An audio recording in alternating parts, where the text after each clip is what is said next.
अच्छा सुनो, सब्सक्राइब करते वक्त ना घंटी बजा देना ताकि जब मैं ऑनलाइन आऊँ तो तुम्हारे फोन की भी नमस्कार दोस्तों, आप सभी का स्वागत है हमारे YouTube चैनल पर। तो आज हम बात करेंगे 27,000 और 51,112 शिक्षक भर्ती लेटेस्ट अपडेट के बारे में। आज है हमारी तारीख 3 सितंबर 2024। जी हाँ, वैकेंसी को लेकर क्या अपडेट है सब कुछ हम इस वीडियो में देखेंगे। लेकिन एक और बात आपको बता दें, 68,500 शिक्षक भर्ती माननीय लखनऊ हाई कोर्ट द्वारा दिया गया ऑर्डर, जिसमें 2 महीने के अंदर नई वैकेंसी 27,713 पदों को पूरा करने की बात कही गई थी। हाई कोर्ट के इस आदेश को माननीय सुप्रीम कोर्ट में चैलेंज कर दिया गया है। अब दोस्तों आपके मन में एक सवाल उठेगा कि अगर ये मामला सुप्रीम कोर्ट चला गया तो क्या अब नई भर्ती आएगी कि नहीं। जी हाँ, बहुत से बच्चे नया नया बैच खरीद रहे होंगे। ठीक है, सब कुछ हम इस वीडियो में देखने वाले हैं। उसके बाद बात करेंगे 69,000 शिक्षक भर्ती को, क्या अभ्यर्थी को मतलब पड़ा दिल का दौरा। जी हाँ दोस्तों, ये बड़ी खबर है। मतलब बच्चे धरना दे रहे थे और उसी दौरान एक बच्चे को दिल का दौरा पड़ गया। केशव मौर्य के आवास के बाहर प्रदर्शन कर रहा था अभ्यर्थी। ये बड़ी खबर है। पुलिस बल के प्रयोग के बीच अभ्यर्थी की हालत बिगड़ गई है। साथ ही अभ्यर्थी और पुलिस इरशाद को अस्पताल ले गई। सिविल अस्पताल के डॉक्टरों ने कहा हार्ट अटैक पड़ा है। ठीक है, अभ्यर्थी इरशाद को केजीएमयू के लिए रेफर कर दिया गया। तो आप देख सकते हैं दोस्तों, कितनी बड़ी खबर है। मतलब बच्चे धरना दे रहे हैं, उनके साथ क्या क्या घटनाएं घट जा रही हैं। आप लोग भी ध्यान रखिएगा।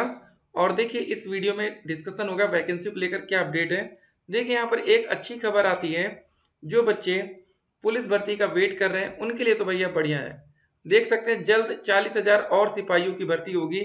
पुलिस मतलब मुख्यमंत्री योगी जी ने घोषणा की है। 60,000 को नियुक्ति पत्र देने के साथ ही शुरू हो जाएगी प्रक्रिया।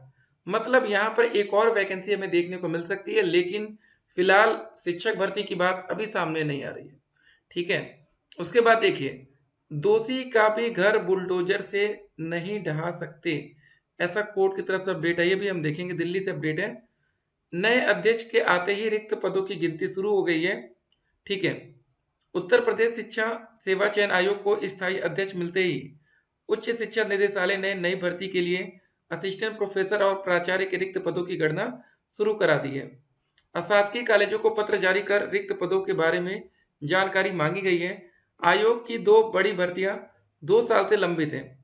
इनमें अशासकीय महाविद्यालयों में असिस्टेंट प्रोफेसर के 1,017 पदों और अशासकीय विद्यालयों में सहायक अध्यापक टीजीटी प्रवक्ता पीजीटी के 4,163 पदों पर भर्ती शामिल है।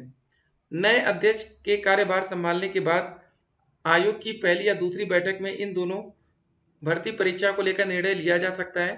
अगर आयोग असिस्टेंट प्रोफेसर की पुरानी भर्ती में नए पदों को शामिल करना चाहता है तो निदेशालय को रिक्त पदों मतलब रिक्त हुए नए पदों का अध्याचन भेजना पड़ेगा। चलिए इन सब बातों को छोड़ते हैं। फिलहाल हम लोग की बात होगी 1 to 5 वैकेंसी को लेकर के अपडेट।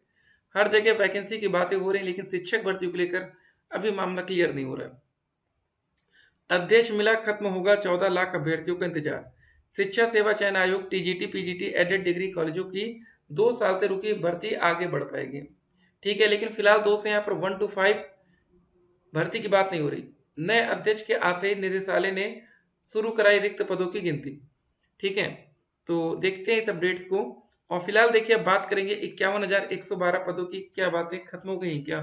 देखिए, जब मामला ना 69,000 शिक्षक भर्ती का मामला जब सुप्रीम कोर्ट में चल रहा था, तो वहां पर एक बात सामने आती है कि 51,112 और पद खाली है हमारे पास।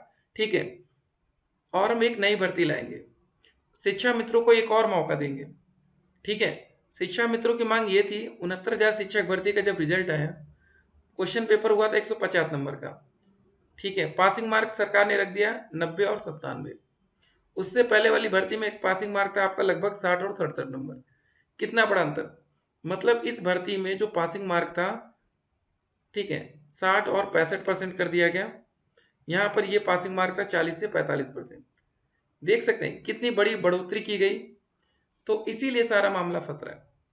ठीक है, उस समय तो भैया क्लियर कर दिया गया कि हमारे पास इतने पद खाली हैं, हम शिक्षा मित्रों को एक और मौका देने के लिए तैयार हैं। मौका देने की बात छोड़ दीजिए, नई भर्ती नहीं आ रही। अब देखिए, जो बच्चे बीएड करके बैठे थे, अब समझ लीजिए अगर आपने 2019 में बीएड में एडमिशन लिया, ठीक है, उस समय तक तो था कि भैया बीएड को भी 1 to 5 में मौका मिलेगा, तो उनका भी सब बेकार हो गया। अगर सही समय पर वैकेंसी आने लगे ना, सब कुछ टाइम टू टाइम हो, तो आपका नुकसान कभी नहीं होगा। शिक्षा मित्रों को भारांक मिलेगा, एक सवाल है यहाँ पर, तो इसका आंसर होगा यस और नो दोनों।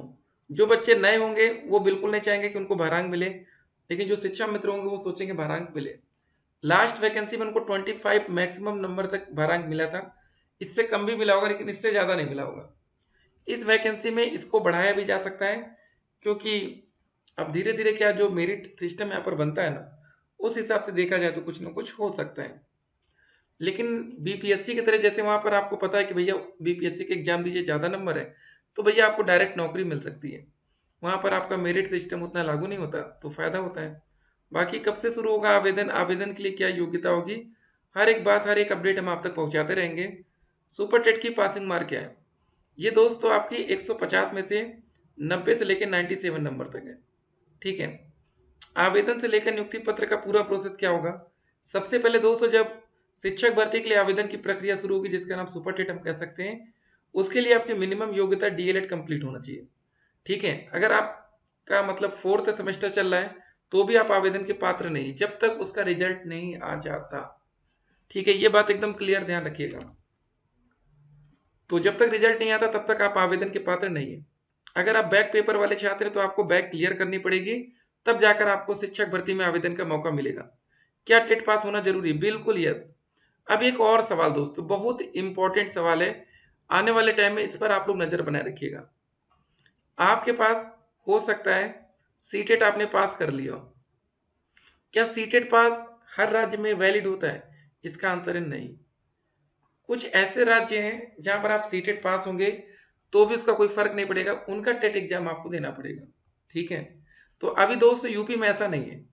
उत्तर प्रदेश में ये है ना कि अगर आप सीटेट पास अभ्यर्थी हैं तो यूपी में आप शिक्षक भर्ती में अप्लाई कर सकते हैं। ठीक है, यूपी टेट नहीं पास है, सीटेट है तो भी एलिजिबल है, कोई दिक्कत नहीं।